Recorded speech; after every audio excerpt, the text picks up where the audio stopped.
Welcome to The Explainer. Today, we're unpacking what's famously been called the eighth wonder of the world. We're going to completely demystify exactly how long-term wealth is actually built. And spoiler alert, it's not about winning the lottery, and you definitely don't need some secret Wall Street connection.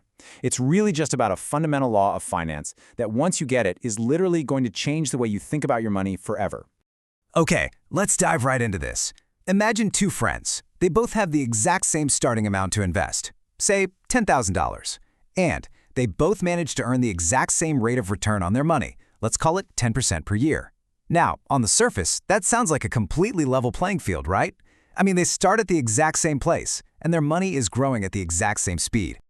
But fast forward 10 years later, and a pretty massive gap appears. One friend has $20,000. Okay, not bad. But the other friend has over $25,000. Which brings us to the $10,000 question. How on earth can two people earn the exact same interest rate, starting with the exact same amount of cash, yet end up with totally different amounts of wealth just a decade later? Section 1. A Tale of Two Paths. Ethan and Olivia. So let's meet our protagonists, Ethan and Olivia. They're both 22, they both just got $10,000 as a graduation gift, but they represent two very, very different mindsets. Ethan decides to put his money where it earns simple interest. Olivia, on the other hand, chooses compound interest. Now, neither of them adds another dollar of their own money. They just sit back and wait. But here's the catch.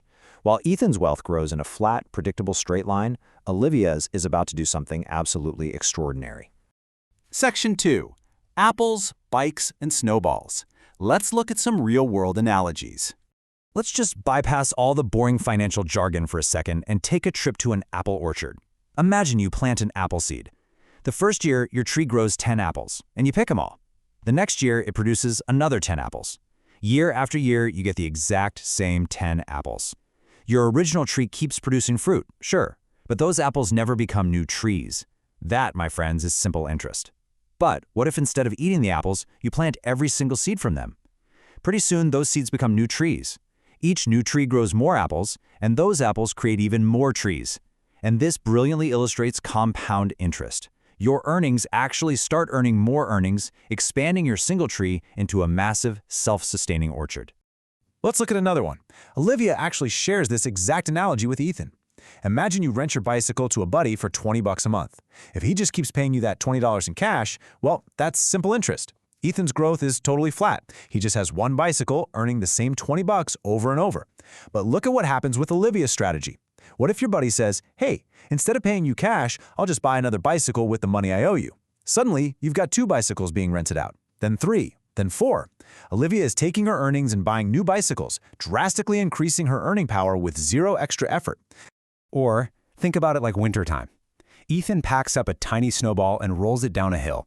At first, you barely notice a change, but as it rolls, it speeds up, collecting more and more snow. It isn't getting bigger because someone is running behind it, manually packing more snow on. It grows because the snowball itself collects more snow just by moving. The larger your pile of money becomes, the more it can potentially earn in the future. The growth itself actually accelerates. Section 3.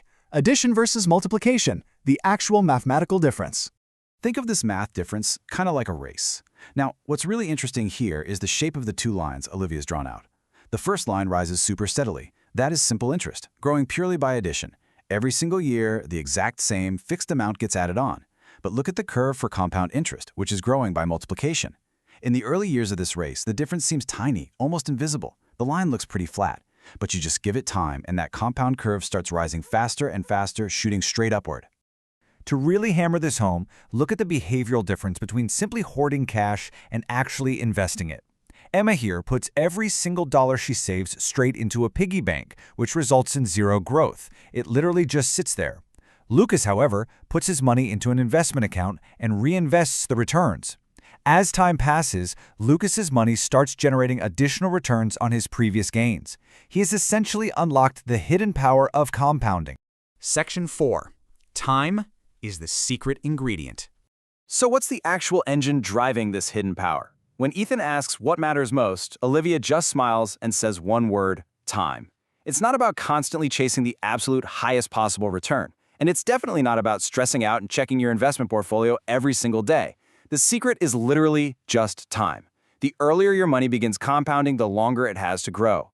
Even super modest returns become incredibly significant over decades, simply because each year's gains generate future gains. So the crucial point here is that patience is your ultimate financial advantage. In a world that constantly pushes for instant gratification, just waiting a few extra years makes a surprisingly massive difference. Patience is the exact thing that allows the gap between Ethan's simple addition and Olivia's multiplying curve to become absolutely enormous. It is the secret ingredient that turns very ordinary savings into significant, life-changing wealth. Section 5. 30 years later. The dramatic real-world impact. To truly appreciate the power of all this patience, let's fast forward 3 whole decades. Walk with me through this timeline for a second. At age 22, they both invest their initial 10 grand. By age 32, the gap between simple and compound interest is just starting to become visible. But look at age 42 and then age 52. No way, right? Ethan's money has grown, sure, because he got steady interest, but Ethan looks absolutely amazed. He's like, "We both started with the exact same amount." Olivia just nods. Because her returns were continually reinvested, her wealth increased so much faster over the long haul. Her money literally just kept working for itself. Let's distill all this down into our final takeaways. Look, simple interest certainly has its place. It's super common in certain types of loans and financial products where the growth really needs to be steady and predictable.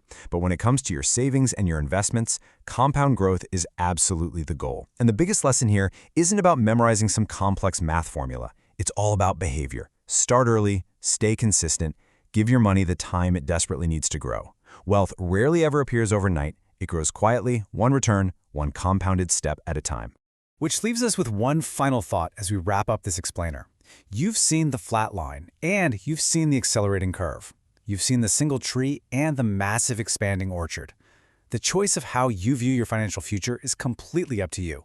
So ask yourself today, will your money grow purely by addition, or will you put time on your side and let it grow by multiplication?